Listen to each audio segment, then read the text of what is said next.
I upload daily NBA content on this channel, so if that is something that interests you, then subscribe. Also drop a like on this video. It only takes 1 second and makes a massive difference. Another unscripted video today because Paul George just signed a max contract extension with the Los Angeles Clippers, and man was this a fat contract. It's 5 years and then up to $226 million over those 5 years. So I believe what that means is there's certain contingencies in the contract. He'll get a certain amount of money based on if he makes all NBA teams or all defensive teams, all-star selections, things of that nature. There's a lot of clauses and contracts that it's probably not going to be as much money as the 226 figure that I'm pretty sure it was indicates, but he's still going to be making a shitload of money for a player who has been relatively controversial. Well, actually, I don't know if it qualifies as controversial if literally everybody thinks you suck, but Paul George is certainly an interesting figure right now.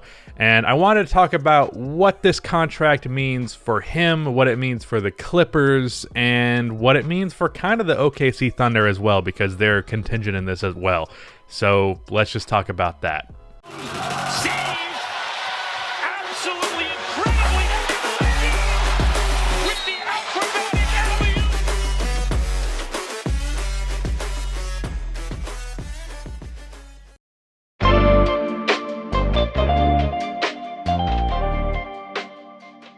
So, Paul George signs this contract, and what this means for him is he gets a fuck ton of money, and he is probably locked in Los Angeles for a good amount of time.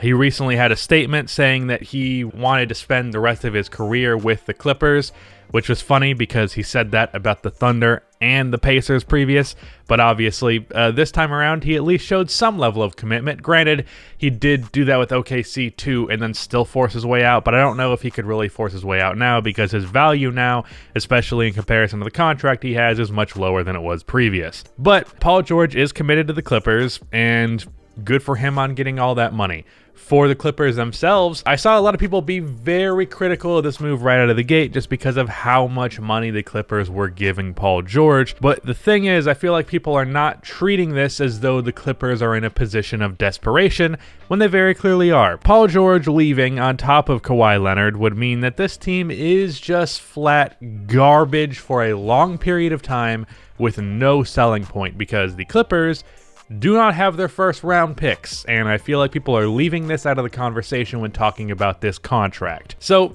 Kawhi Leonard leaving, which is still very well possible even with Paul George extended, would be a disaster for the Clippers. There is zero doubt about that. But at least now it wouldn't be as big of a disaster as it would have been. Just from a franchise's perspective, of course, Paul George as your number one guy making up to $50 million is not a championship team. It might not even be a playoff team depending on how good the supporting pieces are. However, it is definitely a respectable team, and it's definitely a team that has someone that's relatively marketable that they can convince fans to come to games for. Paul George is, even though he is bad in the playoffs at least, he's still a guy who can get 25 points per game on relatively good efficiency in a relatively entertaining way. The reason why the Detroit Pistons haven't traded Derrick Rose yet was because Derrick Rose sells tickets, even though a first-round pick from the franchise's perspective for rebuilding a team themselves would be good from a financial and business sense.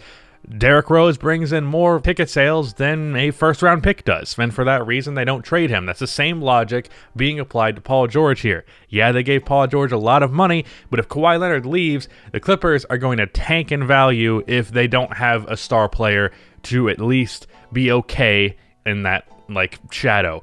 So it was a good move for the Clippers, even though, yeah, it was more money than Paul George is really worth. They're in a position of desperation. It was still a desperate move, and they still operated poorly with this whole Kawhi and PG thing, especially being how that team worked out last year. But Paul George signing this extension is overall a positive for the Los Angeles Clippers. Now, I would rather be in the position where Kawhi and PG leave and then I have a bunch of really good first-round picks, but they're not in that situation, so they have to make do with what they have, and I think they did that with this signing. And then, of course, as I mentioned earlier, the OKC Thunder are a part of this as well, because with Paul George, it stands to reason that the Clippers are at the very least not going to be a bottom feeder in the Western Conference. As I said, they're probably not going to be like a fringe, or not a fringe, what's the word? They're probably not going to be a perennial playoff team. That's the word. But they will probably be an 8th seed every once in a while. Like, people are acting like that hard to get an 8th seed in the West. Like, I know the West got better, but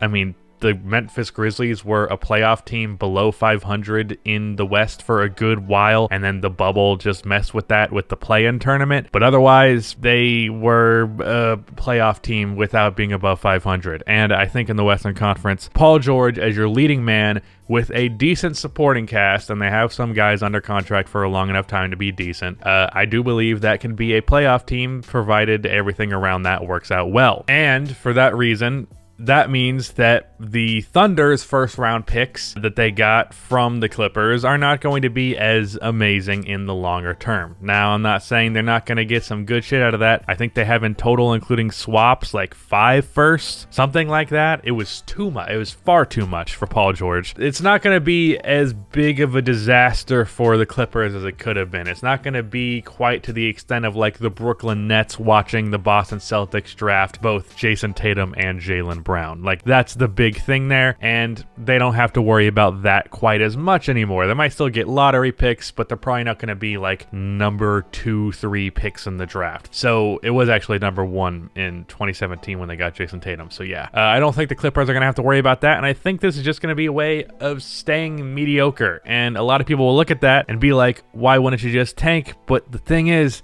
they don't have their first round picks, so there is literally 0 point in being bad. So you might as well try to remain competitive. And also, assuming the salary cap continues to go up, it might drop relatively soon, but then in the long term, it's going to keep projecting to go forward. Paul George's contract, when he has like 2 years left on it and he's like 33, I think there's a chance you could get something out of that in a trade. So, I mean, being mediocre for a couple years, trading him for something, and then starting your rebuild from there when you're getting around to getting your first round picks back, it's not the end of the world. It's not the end of the world, and the Clippers were facing the end of the world. I kind of took this conversation away from the OKC Thunder, but I'm just saying for the Thunder, the rebuild is not going to look quite as just dramatically impossibly easy as it might have if this signing had not happened. Outside of that, for the rest of the league, I mean, and particularly with Kawhi Leonard signing, I don't believe Kawhi Leonard is going to re-sign with this team unless they win a championship. Even if they do, I would not be shocked if he left this team, and I personally do not expect the Clippers to win a championship next year.